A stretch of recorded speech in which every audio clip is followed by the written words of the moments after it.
서울 외곽의 조용한 마을, 오래된 한옥을 현대식으로 개조한 집 안에서 검은 옷을 입은 사람들이 조용히 오가고 있었다. 하늘은 잿빛 구름으로 가득했고 바람은 묵직한 한숨처럼 스며들었다. 신혜정은 현관에 서서 끝없는 인사를 받으며 굳은 얼굴을 유지하고 있었지만 눈빛은 이미 허공 어딘가에 멈춰 있었다. 힘내세요, 사모님. 교수님께서 평소에 정말 자상하셨죠? 지수 아버지, 좋은 곳 가셨을 거예요. 사람들의 위로는 공허한 메아리처럼 지나갔다.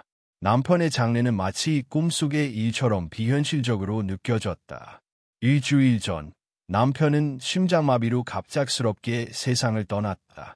말 한마디 없이, 작별 인사조차 없이, 딸 강수아는 어머니의 곁을 떠나지 않았다. 그녀는 29살, 재활치료사로 일하며 성실하고 단정한 삶을 살아왔다. 남편 이민재는 대학병원 응급의학과 의사였고 결혼 3년 차에 접어들었다. 둘은 평범하고 안정적인 부부로 보였으며 수아는 그런 일상이 자신에게 주어진 가장 큰 복이라고 믿었다. 장례식이 끝난 다음 날, 수아는 어머니에게 조심스럽게 말을 꺼냈다. 엄마, 그냥 우리 집에 같이 들어와요. 혼자 지내시면 너무 쓸쓸하실 것 같아서. 혜정은 처음엔 망설였다. 남편과 함께 30년을 살았던 집을 떠난다는 건 단순한 이사 그 이상이었다. 그 집에는 젊은 날의 추억, 싸움, 화해, 아이의 웃음소리, 남편의 퇴근 인사까지 모든 것이 남아 있었다. 하지만 집 안의 고요함이 점점 무거운 공포로 바뀌고 있었고 매일 밤 들리는 남편의 목소리 같은 한청이 그녀를 지치게 만들었다. 결국 혜정은 수아의 집으로 들어가기로 했다. 이민재는 언제나 그랬듯 이에 바르고 친절하게 혜정을 맞이했다. 어머님, 같이 계셔주셔서 저희가 더 든든해요. 부족한 점 있으시면 언제든지 말씀 주세요. 그 말에 혜정은 미소를 지으려 했지만 입꼬리가 어색하게 떨릴 뿐이었다. 그녀는 아직 어머님이라는 호칭이 익숙하지 않았다. 사이는 분명 좋은 사람이었지만 그와의 거리감은 어디까지나 가족이라는 이름 아래에서만 유지되는 것이었다. 새로운 삶은 예상보다 조용했다. 수아는 일에 바빴고 민재는 병원 근무로 거의 밤늦게 귀가했다. 혜정은 낮에는 집안일을 도우며 시간을 보냈지만 밤이 되면 다시 고요한 어둠 속에 홀로 놓이곤 했다. 그날도 그런 밤이었다. 한겨울답게 바람이 거세게 불고 있었고 창문은 얇게 얼어붙었다. 혜정은 잠들 수 없어 거실로 나왔다. 따뜻한 차를 마시며 마당을 바라보던 그때 민재도 집에 돌아왔다. 어머님, 아직 안 주무셨어요? 응, 잠이 안 와서. 병원 일은 어때요? 많이 힘들죠? 익숙해졌어요. 응급실은 늘 정신없지만 오히려 그게 덜 외로워. 그 한마디가 묘하게 가슴을 찔렀다. 요롱, 그것은 지금 이 집 안에서도 각자의 방에서 조용히 피어나고 있는 감정이었다. 혜정은 민재를 다시 바라보았다. 그는 피곤한 얼굴로 웃고 있었지만 그 눈동자 속엔 피로 이상의 무언가가 있었다. 그날 이후로 두 사람은 종종 마주쳤다. 밤중에, 복도에서, 주방에서, 마당에서 별다른 말 없이 차를 마시고 날씨 이야기를 나누고 음악 소리를 함께 들었다. 이상하리만큼 자연스러운 분위기였다. 혜정은 그런 순간들을 부정하고 싶었다. 그는 사위였고 자신은 그저 사벌한 중년 여성일 뿐이었다. 하지만 민재의 시선이 점점 오래 머무르기 시작했고 혜정 역시 그 시선을 피하지 않게 되었다. 수아는 아무것도 몰랐다. 그녀는 여전히 웃으며 출근했고 민재는 변함없이 따뜻한 남편의 모습을 유지했다. 그러던 어느 날 복도에서 마주친 두 사람 사이의 거리는 평소보다 가까웠다. 민재가 먼저 걸음을 멈췄고 혜정은 숨을 멈췄다. 둘 사이의 공기가 이상하게 느껴졌다. 그리고 짧은 정적 끝에 민재가 입을 열었다.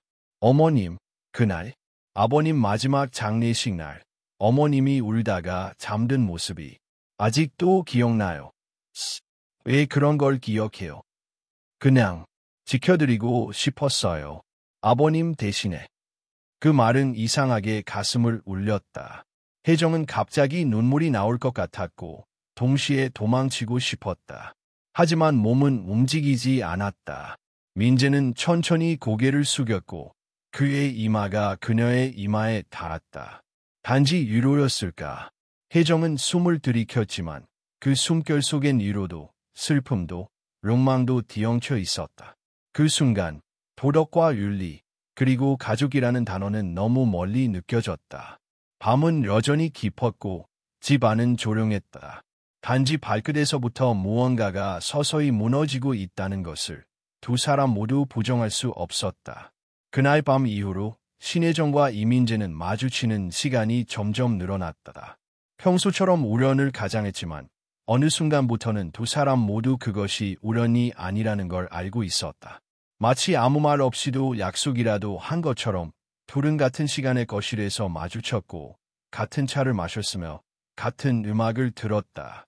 겨울은 깊어졌고 한옥의 마루는 차가워졌지만 두 사람 사이의 온도는 조금씩 달아오르고 있었다.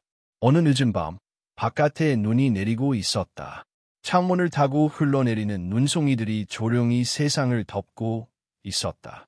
혜정은 주방에서 생강차를 끓이고 있었다. 그때 뒤에서 들려온 발소리, 익숙한 걸음걸이, 이민재였다. 어머님, 또 잠이 안 오세요? 혜정은 고개를 끄덕이며 웃었다. 이제는 잠보다 이 시간이 더 익숙해졌어요. 오히려 기다려지는 시간이요. 그 말에 민재의 눈빛이 잠시 흔들렸다. 그는 조심스레 옆에 앉으며 말했다. 사실 저도 그래요. 이 집에선 낮보다 밤이 더 솔직한 것 같아요. 그 말은 단순한 표현처럼 들렸지만 혜정은 그 안에 숨겨진 감정을 읽을 수 있었다. 밤이라는 시간, 어둠이라는 공간이 두 사람의 경계선을 조금씩 무너뜨리고 있었던 것이다. 그날 이후 이들의 만남은 점점 더 긴밀해졌다. 처음엔 마당에서 눈을 치우다가 손이 닿았고 그 다음엔 나란히 앉아 영화를 보며 무릎이 스쳤다. 둘 다 피하려 했지만 동시에 피하지 않았다. 어느 날 밤 수아가 야근을 하고 늦게 귀가하는 날이었다. 집 안엔 혜정과 민재 단 둘뿐이었다. 저녁을 먹고 난 후 둘은 각자 방으로 들어갔지만 이내 다시 마루로 나왔다. 잠이 안 와요. 혜정이 먼저 말했다. 저도. 민재가 대답했다. 한참을 말없이 마당을 바라보다가 민재가 조심스럽게 물었다. 어머님은 인생에서 후회되는 일이 있으세요? 당연하죠. 살다 보면 잘못된 선택을 수도 없이 하게 되잖아요.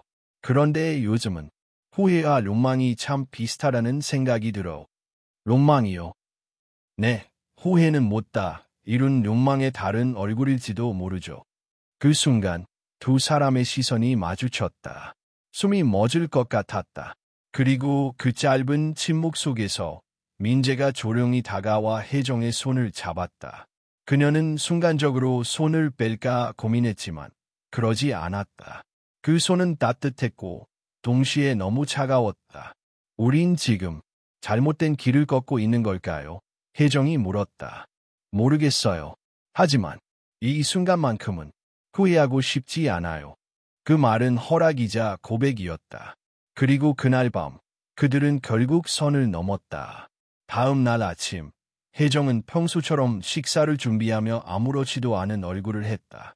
민재 역시 마치 아무 일도 없었다는 듯 뉴스 속보를 틀어놓고 토스트를 먹었다. 수아는 피곤한 얼굴로 등장했고 두 사람은 자연스럽게 아침 인사를 건넸다. 엄마, 어제 잠은 좀 잤어요. 응, 덕분에. 너는 너무 피곤해 보인다. 수아야, 오늘 일찍 퇴근해. 그 일상적인 대화 속에서 아무도 어젯밤의 일에 대해 눈치채지 못했다. 아니, 적어도 수아는 몰랐다.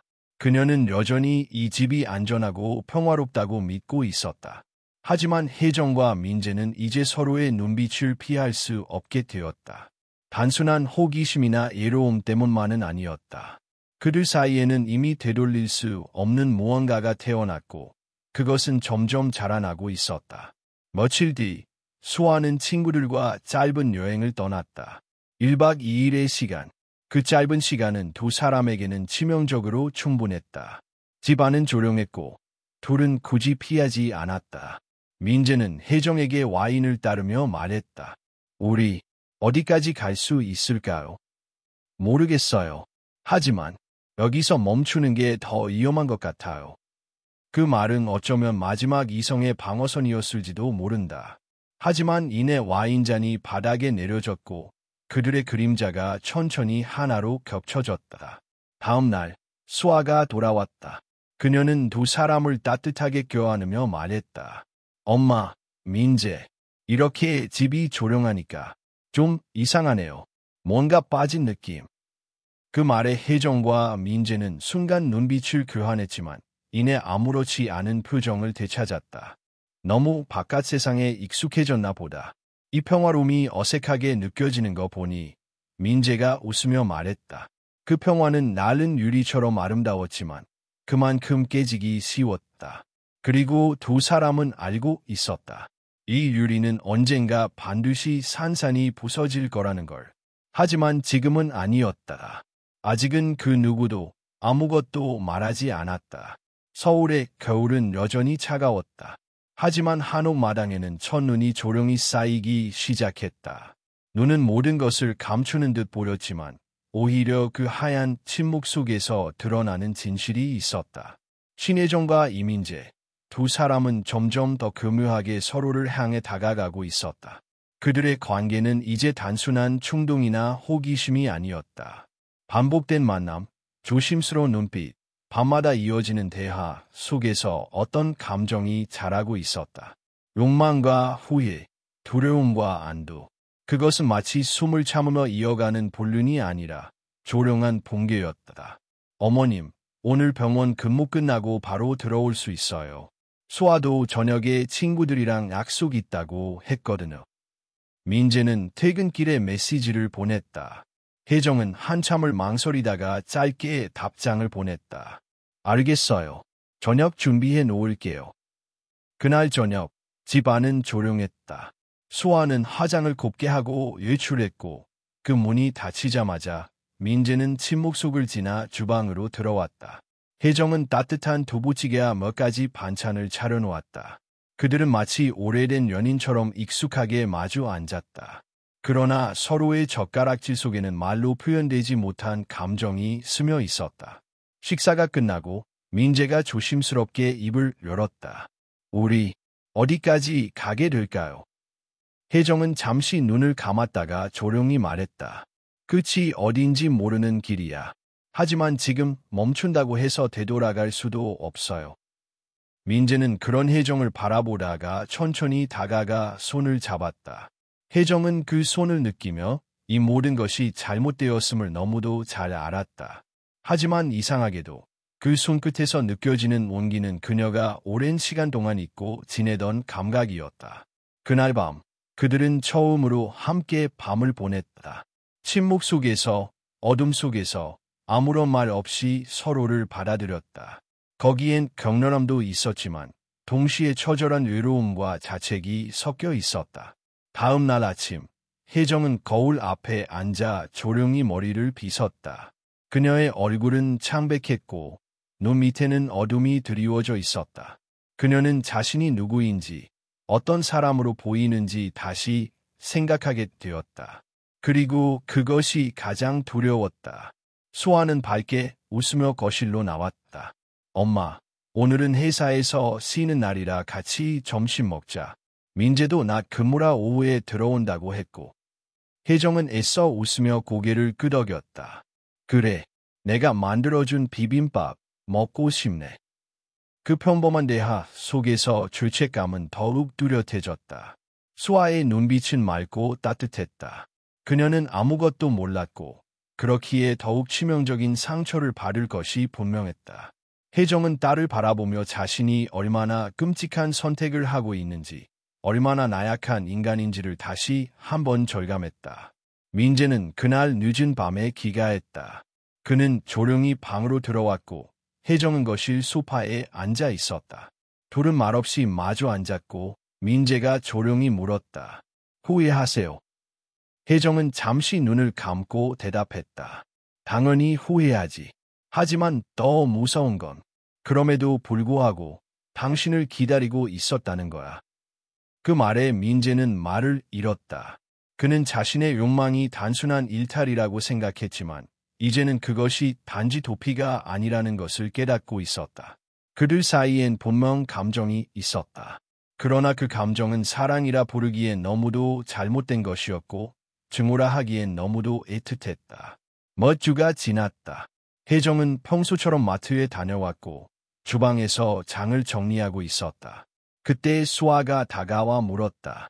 엄마, 요즘 많이 괜찮아 보여서 다행이에요. 이제야 좀 편안해진 것 같아요. 그 말에 혜정은 멍하니 수아를 바라보다가 억지로 웃었다. 내가 옆에 있어서 그래.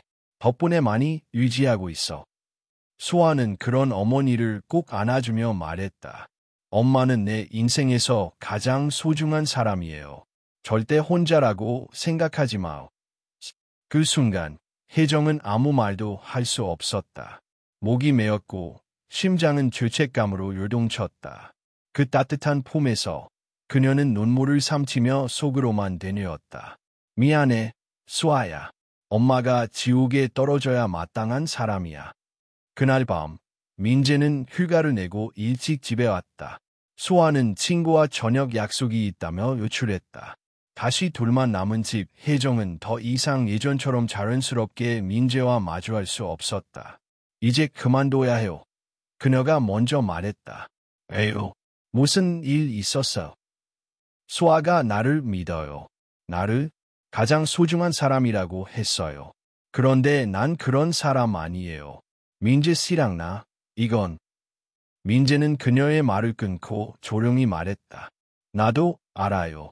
이게 얼마나 잘못된 건지. 하지만 멈춘다고 해서 우리가 깨끗해지는 건 아니잖아요. 혜정은 고개를 떨구었다. 그래서 더 멈춰야 해요.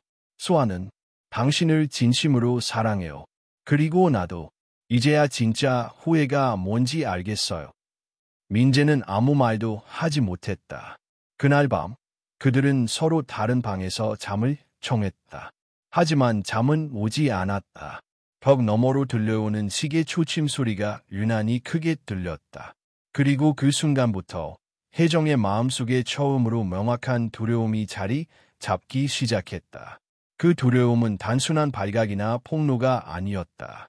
그것은 이 죄가 언젠가 반드시 대갚아질 것이라는 직감이었다.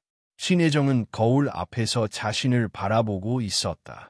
눈가에 깊게 팬 주름, 날카로워진 턱선, 말라가는 어깨. 거울 속의 자신은 누군가의 어머니였고 누군가의 장모였으며 누군가의 원인이었다. 그 단어를 떠올리는 것만으로도 고통스러웠다. 며칠째 이민재는 혜정과 거리를 두려워했었다. 그녀 역시 그를 피했고 마주치는 시간은 점점 줄어들었다. 둘은 암묵적으로 끝을 향해 가고 있었고 그것이 최선이라 믿고 싶었다. 그러나 죄는 숨긴다고 사라지지 않았다. 그러던 어느 날 혜정은 이상한 메스꺼움을 느끼기 시작했다. 처음엔 감기라고 생각했다. 그러나 몸은 점점 무거워졌고 속이 울렁거리는 느낌이 멈추지 않았다. 그녀는 혹시나 하는 마음에 약국에서 임신 테스트기를 샀다.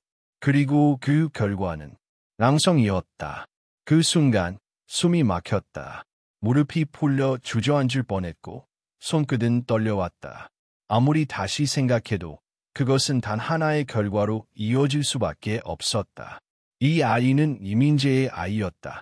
혜정은 서둘러 그 사실을 지워버리고 싶었다. 병원으로 가서 없애버릴 생각도 했다.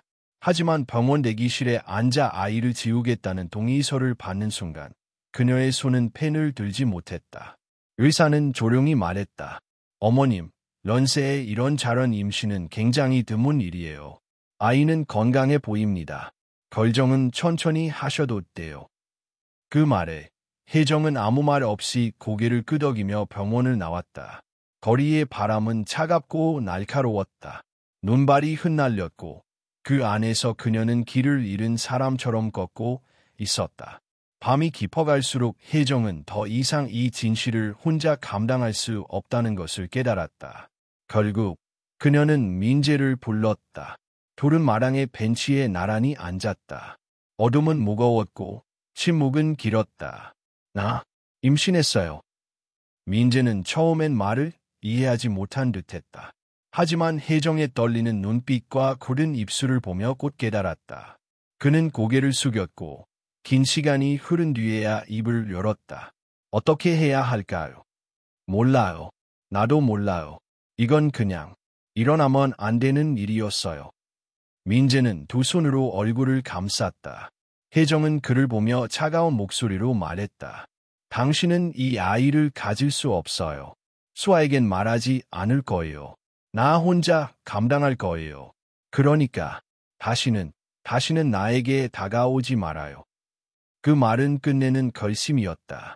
혜정은 마치 모든 감정을 다 소모한 사람처럼 돌아섰고 민재는 아무 말도 하지 못했다. 몇 주 뒤 수아는 혜정에게 물었다. 엄마, 요즘 얼굴이 좀 피곤해 보여요. 어디 아파요? 아니야, 그냥 나이 들어서 그런 거야. 병원 가봐요. 요즘 스트레스도 많으신 것 같고. 괜찮다니까. 걱정 마. 하지만 수아는 마음이 놓이지 않았다. 그러다 우연히 룩시 쓰레기통에서 임신 테스트기의 포장지를 발견하게 되었다.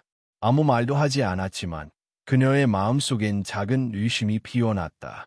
그날 밤 수아는 남편에게 물었다. 민재 씨 엄마, 혹시 어디 아픈 건 아니지? 왜 그렇게 생각해? 그냥 감이 이상해서. 예민한가? 민재는 고개를 저으며 말했다. 아니야. 어머님 건강하셔. 요즘 조금 힘드신 것 같긴 하지만.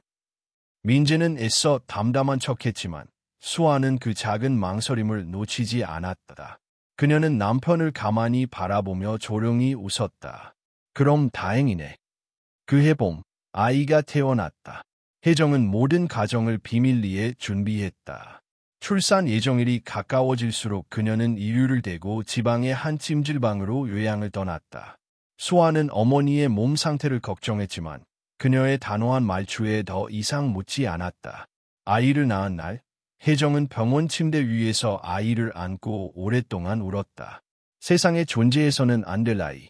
하지만 동시에 이 세상에서 가장 순수하고 따뜻한 생명. 그녀는 아이를 바라보며 중얼거렸다. 지훈아, 너는 아무 잘못이 없어. 엄마가 지옥에 가야 할 죄를 지었지만 너는 비디야. 그 누구보다 사랑받아야 할 존재야. 아이의 이름은 이지훈. 혜정은 아이를 수아에게 맡길 계획을 세웠다. 그리고 자신은 다시는 엄마라는 이름을 입에 담지 않기로 마음먹었다. 수아는 처음엔 놀랐다. 어머니가 아이를 입양하듯 데려왔다고 믿었기 때문이다. 혜정은 아이의 친부에 대해선 입을 다물었고 수아는 더 이상 묻지 않았다. 그녀는 그저 그 작고 따뜻한 생명을 품에 안고 이렇게 말했다. 이제부터는 내가 내 엄마야. 지훈아, 내가 끝까지 널 지켜줄게. 그 순간 민재는 멀리서 두 사람을 바라보고 있었다. 그 얼굴엔 복잡한 감정이 교차하고 있었다. 슬픔, 후회, 죄책감, 그리고 아주 작지만 부정할 수 없는 질투. 지훈이 수아를 엄마라고 부를 그날까지 이 집은 점점 더 조용해졌고 그 조용함 속엔 너무 많은 비밀이 가라앉아 있었다. 이지훈이 집에 온 지 6개월이 지났다. 처음엔 모든 게 어색했다. 수아는 아기를 돌보는 데에 서툴렀고 혜정은 끊임없이 마음을 다잡아야 했다. 그녀는 아이를 바라보는 시선 하나하나를 조심했고 한밤중에 혼자 깨어 아기의 손을 잡고 울기도 했다. 지훈은 눈이 컸고 입매는 민재를 닮았다. 시간이 지날수록 그 닮음은 더욱 뚜렷해졌고 혜정은 마음속 깊은 곳에서 그 사실을 부정하려 애썼지만 결국은 피할 수 없다는 걸 깨달았다. 수아는 지훈을 진심으로 사랑했다. 그녀는 자신이 이 아이의 진짜 어머니가 아님을 알고 있었지만 그것은 중요하지 않았다. 지훈은 자신의 품에서 울고 웃고 잠들었고 그녀는 그 안에서 묘한 안정을 찾았다. 지훈아, 오늘도 잘 잤어. 우리 아기 많이 컸네. 그녀는 매일 아침 아이에게 말을 걸었다. 민재는 그런 모습을 바라보며 묘한 감정을 느꼈다. 아내가 아이를 품에 안고 미소 지을 때마다 그는 알 수 없는 공허함에 휩싸였다. 민재는 지훈이 자신의 아이라는 사실을 감추고 살아가고 있었지만 점점 그것이 고통으로 변하고 있었다. 그는 아이에게 다가가고 싶었지만 감히 그렇게 할 수 없었다. 하루는 수아가 말했다. 지훈이가 민재 씨를 보면 자꾸 웃어요. 정말 신기하죠? 아빠인 줄 아는 걸까? 그 말에 민재는 억지로 웃었다. 그럴지도 모르지. 아기들은 감이 빠르잖아. 수아는 그저 웃고 넘겼지만 민재의 가슴은 그 순간 무너져 내렸다. 그는 지훈이 자신의 존재를 모르는 것이 다행인지 아니면 비극인지 알 수 없었다. 어느 날 집에 지훈의 백일잔치를 준비하자는 이야기가 나왔다. 수아는 가족과 친구들을 초대하고 싶어 했고 혜정은 그 제안에 얼굴이 굳어졌다. 굳이 그렇게까지 할 필요 있을까? 엄마, 예 그래요? 지훈이도 가족인데 다 같이 축하해주면 좋잖아요. 혜정은 더 말하지 못했다. 민재는 침묵했고 결국 조촐하게 집에서 간단한 식사를 하며 가족끼리만 축하하는 것으로 마무리되었다. 그날 혜정은 식사 후 혼자서 아기를 안고 마당에 나갔다. 바람이 잔잔했고 초봄의 햇살이 아이의 얼굴을 부드럽게 비췄다. 지훈아, 내가 자라서 모든 걸 알게 된다면 나를 미워하겠지. 하지만 엄마는 정말 너를 지키고 싶었단다. 그녀는 아기의 볼에 입을 맞췄다. 그 입맞춤은 사랑이었고 동시에 용서받고자 하는 절박한 기도였다. 수아는 요즘 들어 민재와의 관계가 어색해졌음을 느끼고 있었다. 그는 여전히 다정했지만 어딘가 멀어져 있었다. 대화는 줄었고 눈빛은 흔들렸다. 수아는 마음속으로 의심을 품으면서도 일부러 눈을 감고 외면했다. 그러던 어느 날 밤, 지훈이 열이 올라 병원에 가게 되었다. 응급실에서 간호사가 말했다. 보호자분, 혹시 아이의 혈액형 아시나요? 수아는 대답을 망설이다가 민재를 바라봤다. 그는 당황한 기색을 감추고 말했다. A형일 거예요. 어머님이 그러셨던 걸로 기억해요. 하지만 검사 결과는 B형이었다. 수아는 고개를 갸웃했지만 그 자리에서는 아무 말도 하지 않았다. 며칠 뒤 그녀는 집으로 돌아와 아버지의 유전자 정보를 담은 건강검진 서류를 찾아보았다. 그녀는 무언가에 이끌리듯 그것을 펼쳐보았고 아버지의 혈액형이 A형이라는 것을 확인했다. 어머니는 AB형, 그녀는 O형이었다. 그리고 민재 역시 A형. 그 순간 수아의 머릿속에 찬물이 끼얹어졌다. 계산이 맞지 않았다. 이 아이는 도저히 그 조합에서 나올 수 없는 혈액형을 가졌던 것이다. 손이 떨렸다. 그녀는 다시 지훈의 출생 관련 서류를 찾아보았고 병원의 기록들을 확인했다. 그 안에 있던 정보는 그녀가 예면하고 싶었던 의심을 확신으로 바꾸어 놓았다. 지훈은 그녀의 동생이 아니라 그녀의 남편의 아들이었다. 그날 밤 수아는 아무 말 없이 침대에 누워 있었다. 민재는 그녀의 옆에 누워 있었지만 그녀는 등을 돌린 채 눈을 감고 있었다. 그녀는 조용히 눈물을 삼켰다. 그 눈물은 배신의 슬픔이었고 동시에 스스로의 어리석음을 향한 분노였다. 민재 씨, 그녀가 조용히 입을 열었다. 민재는 놀란 눈으로 그녀를 바라봤다. 우리 지훈이랑 무슨 관계예요? 그 질문은 너무나 조용하게 그러나 너무나 깊게 내리꽂혔다. 민재는 숨을 삼켰다. 왜 그런 말을 해? 내가 어리석다고 생각했어요. 그냥 다 믿고 다 받아들인 내가 바보 같다고. 그런데 이제 더 이상 모르고 살고 싶지 않아요. 민재는 대답하지 못했다. 침묵이 길어졌고 수아는 그 침묵이야말로 대답이라는 것을 알고 있었다. 그녀는 조용히 일어나 아이 방으로 갔다. 지훈은 곤히 자고 있었다. 수아는 아기의 작은 손을 잡으며 눈을 감았다.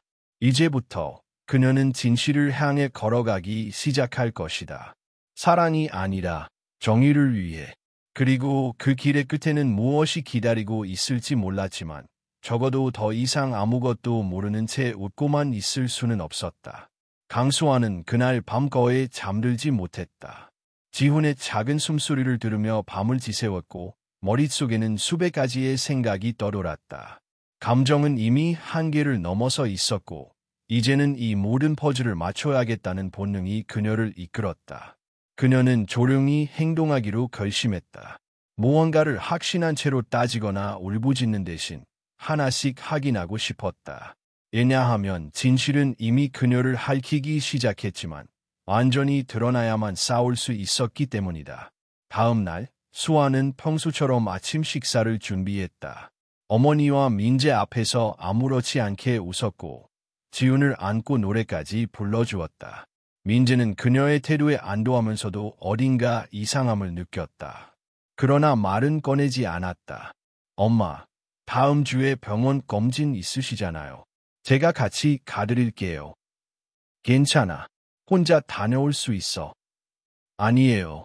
요즘 엄마 몸도 안 좋아 보이시고. 같이 가요. 혜정은 순간 멈칫했지만 곧 고개를 끄덕였다. 수아는 단순한 동행이 아니었다. 그녀는 병원 기록, 특히 출산 기록을 확인할 기회를 노리고 있었다. 그 주 수일, 수아는 혜정을 데리고 그녀가 지훈을 출산했던 개인 병원 근처에 갔다. 혜정이 진료실에 들어간 사이 수아는 접수 창구에서 조용히 말했다. 작년 봄쯤에 저희 어머니께서 여기서 입원하신 적이 있을 거예요. 입원 기록이 혹시 남아있나요? 잠시만요. 성함이 어떻게 되시죠? 신혜정입니다. 생년월일은 1964년 3월 8일이에요. 직원은 컴퓨터를 몇 번 두드리더니 조심스럽게 대답했다. 네, 출산 관련으로 입원하신 기록이 있습니다. 하지만 보호자 정보와 출산 사실은 본인 외에는 열람이 어렵습니다. 수아는 작게 고개를 끄덕였다. 알겠습니다. 감사합니다. 그 짧은 대화만으로도 수아는 확신을 얻었다. 어머니는 분명 지훈을 이 병원에서 낳았다. 그리고 그 말은 더 이상 부정할 수 없는 관계를 증명했다. 그날 밤 수아는 결심했다. 어머니와 민재, 두 사람 모두에게 당장 묻지는 않을 것이다. 그들은 이미 스스로 만들어 놓은 거짓말 속에서 살아가고 있었고 수아는 그 거짓의 벽을 서서히 무너뜨리고 싶었다. 그래야 그들이 무너지는 소리를 똑똑히 들을 수 있었기에. 며칠 뒤 수아는 민재의 서재를 정리하겠다고 나섰다. 민재는 바쁘다며 고맙다고 했지만 그녀의 의도는 달랐다. 서랍 깊숙한 곳에서 오래된 USB 하나를 찾았다. 그리고 그 안에는 여러 폴더와 함께 기록이라는 이름의 문서 하나가 들어있었다. 열어보니 그 안에는 수개월 전부터 민재가 작성한 일기 같은 메모들이 있었다. 나는 매일 죄책감에 시달린다. 수아의 얼굴을 볼 수 없다. 지훈을 안고 있는 그녀를 보면 숨이 멎는다. 그는 나의 아들이다. 하지만 나는 아버지가 아니다. 혜정에게 말하려 했다. 아이를 함께 키우자고. 그러나 그녀는 나를 막았다. 그녀는 이 아이를 자신이 감당하겠다고 했다. 나는 그 말에 안도했지만 동시에 무너졌다. 수아는 문서의 내용을 끝까지 읽지 못했다. 손이 떨렸고 눈앞이 흐려졌다. 이제는 부정할 수 없었다. 민재는 모든 것을 알고 있었고 침묵했고 연기했고 그리고 그 침묵 속에서 지훈은 자라났다.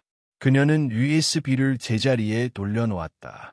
분노는 이미 그녀 안에서 뜨겁게 끓고 있었지만 아직 꺼내지 않았다. 꺼내는 순간 이 집은 끝장이 날 것이기 때문이었다. 그날 저녁 수아는 식탁에 셋이 마주 앉은 채 조용히 저녁을 먹었다. 평소와 다름없는 풍경이었다. 지훈은 수유 후 잠들어 있었고 집안에는 된장국 냄새가 은은히 퍼져 있었다. 수아는 젓가락을 내려놓고 천천히 말했다. 민재씨, 요즘 들어 우리 셋이 이렇게 밥 먹는 게 어색하게 느껴지지 않아요? 민재는 숟가락을 멈추며 수아를 바라보았다. 혜정도 놀란 눈으로 딸을 바라보았다. 얘 그런 말을 해? 민재가 물었다. 그냥 어쩐지 이 집이 예전 같지 않아서. 혜정은 무언가 느꼈는지 식사를 멈췄다. 민재 역시 긴장한 듯 말을 아꼈다. 수아는 다시 미소를 지으며 말했다. 그래도 지훈이 웃는 걸 보면 괜찮아져요. 그 아이는 우리 모두의 중심 같아요. 그 말에 민재는 고개를 숙였고 혜정은 아무 말도 하지 않았다. 세 사람은 마치 서로의 마음속을 훤히 들여다보는 듯한 침묵 속에 앉아 있었다. 그리고 그날 밤 수아는 방 안에서 조용히 일기장을 펼쳤다. 거기엔 이렇게 적혀 있었다. 나는 알고 있다. 하지만 나는 아직 말하지 않을 것이다. 말하는 순간 이 집은 끝날 테니까 나는 기다릴 것이다. 무너지는 순간까지 조용히 그리고 단단하게. 다음 날 수아는 우체국을 찾았다. 그리고 몇 통의 편지를 발송했다. 수신자는 익명. 편지 봉투 안에는 한 장의 사진이 들어있었다. 사진 속에는 지훈을 안고 있는 혜정과 그 옆에서 아이를 바라보는 민재의 모습이 담겨 있었다. 그 아래에는 짧은 문장이 적혀 있었다. 이 아이의 진짜 부모는 누구일까요? 수아는 아직 아무 말도 하지 않았지만 조용히 전쟁을 시작하고 있었다. 겨울이 끝나가던 어느 날, 강수아는 가족과 가까운 지인들을 위한 조촐한 저녁 모임을 제안했다. 지훈이 첫 돌을 맞이하기 전 감사 인사를 전하고 싶다는 명목이었다. 요즘처럼 조용한 날들이 고맙기도 하고 왠지 더 늦기 전에 가까운 사람들과 얼굴 한번 보자 싶었어요. 수아는 웃으며 말했다. 혜정은 놀란 표정이었지만 곧 고개를 끄덕였다. 그래, 좋은 생각이네. 오랜만에 사람들도 보고.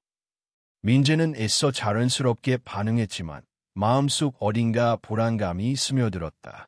수아는 요즘 어딘가 달라졌다. 더 조용해졌고 더 침착해졌으며 그 침묵 속엔 이상한 무게가 있었다. 초대장은 단순하고 정갈하게 만들어졌다. 봉투에는 손글씨로 이름이 적혀 있었고 안에는 수아가 직접 쓴 편지가 동봉되어 있었다. 각 편지에는 지훈의 사진 한 장이 함께 들어 있었다. 사진 속 지훈은 수아의 품에 안겨 웃고 있었고 그 옆에는 혜정과 민재가 각각 아이를 바라보는 모습이 담겨 있었다. 편지의 마지막 문장엔 짧은 질문이 적혀 있었다. 이 아이는 우리 집의 무엇일까요? 그 질문은 명확한 설명도 논리도 없었지만 사진과 함께 보는 사람의 마음을 흔들기엔 충분했다. 모임 당일 한옥의 마당에는 작은 조명이 설치되었고 따뜻한 음식이 준비되었다. 수아는 정장을 차려입고 손님들을 맞았다. 친척들, 가까운 친구들, 민재의 지인들까지 삼삼오오 모여들었다. 아, 지훈이 정말 많이 컸네. 이 집 참 운치 있다. 예전보다 더 따뜻해졌네. 사람들은 웃으며 대화를 나눴지만 그 속엔 은근한 긴장감이 섞여 있었다. 사진을 받은 대부분은 편지를 남들과 공유하지 않았지만 모두 어딘가 석연치 않은 느낌을 가지고 있었다. 혜정은 그 분위기를 감지했고 마치 무엇인가 잘못된 예감을 느끼듯 식탁을 정리하며 수아에게 물었다. 수아야, 혹시 무슨 일 있니? 수아는 잔을 들며 미소 지었다. 아니요, 그냥 오늘은 우리 가족이 어디까지 함께 갈 수 있는지 보고 싶은 밤이에요. 민재는 그 말을 듣고 손에 들고 있던 와인잔을 놓칠 뻔했다. 그는 조용히 혜정을 바라봤고 혜정 역시 숨을 삼킨 채 고개를 돌렸다. 그 순간 수아는 중앙에 섰다. 여러분, 오늘 이렇게 와주셔서 감사합니다. 지훈이도 어느덧 돌이 다가오고 있고 엄마와 민재씨 덕분에 이 집도 더 따뜻해졌어요. 박수 소리가 어색하게 울렸다. 수아는 이어서 말했다. 사실 오늘 이 자리를 준비하면서 하나만 부탁드리고 싶었어요. 테이블 위에 작은 봉투들이 놓여 있을 거예요. 그 안에 사진 한 장과 편지 한 통이 들어 있습니다. 잠시만, 그걸 다 같이 열어주시면 감사하겠습니다. 사람들은 어리둥절한 표정으로 봉투를 열었다. 그리고 모두 동시에 같은 사진을 보았다. 수아, 지훈, 혜정, 민재. 가족 사진 같으면서도 어딘가 불편한 구성. 그리고 짧은 문장. 이 아이는 우리 집의 무엇일까요? 누군가가 사진을 뒤집었다. 거기에는 수아의 필체로 적힌 또 다른 문장이 있었다. 진실은 때로 침묵 속에서 가장 큰 비명을 지릅니다. 순간 마당은 조용해졌다. 누군가는 어색하게 기침을 했고 누군가는 잔을 내려놓았다. 민재는 온몸이 굳어 있었고 혜정은 두 손을 꼭 쥔 채 고개를 들 수 없었다. 그때 수아가 다시 입을 열었다. 응, 나 이제 5살이니까 어려운 말도 들을 수 있어. 그 말에 수아는 순간 울컥했지만 감정을 억눌렀다. 그동안 수많은 문장을 마음속에서 연습했지만 지금은 아무런 준비 없이 그저 아이를 바라보며 진심으로 말하기로 했다. 지호나, 세상에는 아주 많은 가족의 형태가 있어. 어떤 아이는 아빠가 없고, 어떤 아이는 엄마가 없어. 어떤 아이는 할머니가 키우기도 하고, 어떤 아이는 입양돼서 새로운 엄마 아빠를 만나기도 해. 나는 엄마랑 사니까 괜찮아. 수아는 고개를 끄덕이며 아이의 손을 감쌌다. 지훈아, 내가 지금까지 알고 있던 엄마. 그러니까 수아는 너를 낳은 엄마는 아니야. 아이는 눈을 크게 떴다. 그럼 누구? 너를 낳아준 사람은 할머니야. 그 말이 입 밖으로 나오는 순간 방 안의 공기가 무거워졌다. 지훈은 잠시 멍하니 있다가 이내 혼란스러운 표정으로 수아를 바라봤다. 그럼 나는 할머니 아들이야. 응, 맞아. 그리고 아저씨, 민재 아저씨 있지. 그분이 너의 진짜 아빠야. 지훈은 아무 말도 하지 않았다. 아이의 표정은 놀라움과 혼란, 그리고 이해할 수 없는 어른의 이야기 속에서 길을 잃은 듯했다. 왜 지금 말했어? 그 질문은 칼날처럼 날카로웠다. 수아는 조용히 대답했다. 너한테 거짓말하고 싶지 않았어. 하지만 너무 어릴 때 말하면 내가 더 아플까 봐 기다렸어. 미안해, 지훈아. 아이는 한참을 말없이 앉아 있었다. 그리고 작게 중얼거렸다. 그럼 엄마는 이제 엄마 아니야. 수아는 아이를 꼭 안았다. 그녀는 울면서 대답했다. 아니야. 나는 언제까지나 내 엄마야. 너를 키운 사람, 밤새 안아준 사람, 너의 손을 잡아준 사람. 그게 나니까. 지훈은 수아의 품 안에서 가만히 있었다. 오래도록 움직이지 않았고 아이의 눈가에도 조용히 눈물이 맺혔다. 그날 저녁 집 안에는 다시 한번 조용한 식탁이 차려졌다. 이번엔 처음으로 지훈이, 수아, 혜정, 민재 넷이 정식으로 마주 앉았다. 말이 없던 민재가 먼저 입을 열었다. 지훈아, 미안하다. 아이는 조용히 고개를 들었다. 에요. 아빠가 너한테 너무 많은 걸 숨기고 너무 오랫동안 아무 말도 하지 않았어. 정말 많이 미안해. 지훈은 아버지를 한참 바라보더니 조용히 말했다. 난 아저씨가 아빠라고 생각 안 했는데 아빠라고 하니까 이상해요. 그 말에 민재는 웃을 수도 울 수도 없었다. 그 말 속에는 아직 어린 감정과 복잡한 이해가 섞여 있었다. 혜정은 말없이 아이를 바라보다가 고개를 떨궜다. 지훈아, 나는 내 엄마이기도 했지만 그 사실이 내게 아픔이 됐다면 용서해줘. 지훈은 한참을 침묵하다가 다시 수아 쪽으로 고개를 돌렸다. 그럼 엄마는 지금도 나 엄마 맞죠? 수아는 단호하게 대답했다. 맞아. 그건 변하지 않아. 지훈은 고개를 끄덕이며 작게 말했다. 그럼 나 그냥 지금처럼 살래요. 괜찮아요. 그 말은 아이가 할 수 있는 최대의 이해였고 동시에 이 집에 주어진 가장 큰 선물이었다. 며칠 뒤 혜정은 짐을 싸기 시작했다. 작은 가방 하나. 수아는 말리지 않았다. 어디 가세요? 멀지는 않아. 근처에서 조용히 지내려고. 이 집은 이제 너희 둘이 지켜야 해. 수아는 가방을 받아주며 조용히 말했다. 엄마. 혜정은 고개를 들었다. 처음으로 수아는 그 단어를 다시 사용했다. 내가 아이한테 진실을 말한 건 엄마가 용서받기 위해서가 아니라 나 자신을 위해서였어요. 하지만 나도 결국 엄마 딸이었고 엄마는 내 인생에서 지울 수 없는 사람이에요. 혜정의 눈가에 눈물이 맺혔다. 그녀는 딸을 조용히 안았다. 내가 날 용서하지 않아도 괜찮아. 하지만 그 말 한마디로 내가 살 수 있을 것 같아. 그로부터 시간이 더 흘렀다. 지우는 학교에 다니기 시작했고 수아는 여전히 아이의 곁에 있었다. 민재는 다른 도시로 병원을 옮겼고 가끔 편지를 보내오기도 했다. 혜정은 작은 마을에서 조용히 살고 있다는 소식을 몇 번 전해왔다. 이 집은 여전히 오래된 기와지붕 아래 서 있었다. 바람이 불면 창틀이 흔들리고 비가 오면 마루 끝이 젖었다. 하지만 그곳엔 이제 숨겨야 할 비밀이 없었다. 오히려 그 모든 상처를 꺼낸 자리가 새로운 온기를 품고 있었다. 마당 한가운데 서 있는 감나무가 붉은 열매를 맺던 어느 날, 지훈이 물었다. 엄마, 나 나중에 커서 아빠랑도 살 수 있어. 수아는 미소 지으며 대답했다. 그건 내가 선택할 수 있어. 하지만 내가 지금 가장 편하고 따뜻한 자리가 여긴 거라면 엄마는 그걸 지켜줄 거야. 지훈은 고개를 끄덕이며 대답했다. 그럼 지금은 여기 있을래요. 우리 집이니까.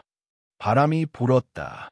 오래된 나뭇가지들이 흔들렸고 한 장의 오래된 사진이 책상 위에서 천천히 날아올랐다. 사진 속엔 수아와 지훈이 웃고 있었고 그 뒤엔 멀찍이 떨어진 혜정과 민재의 모습이 담겨 있었다. 그들은 함께 있되 각자의 거리에서 서로를 바라보고 있었다. 그것이 이 집의 진짜 모습이었다. 함께 있지만 가까이 가지 않는 것, 사랑하지만 상처내지 않는 거리. 그리고 그 거리를 인정하며 살아가는 법. 그림자 속의 집은 그렇게 다시 빛을 품기 시작했다.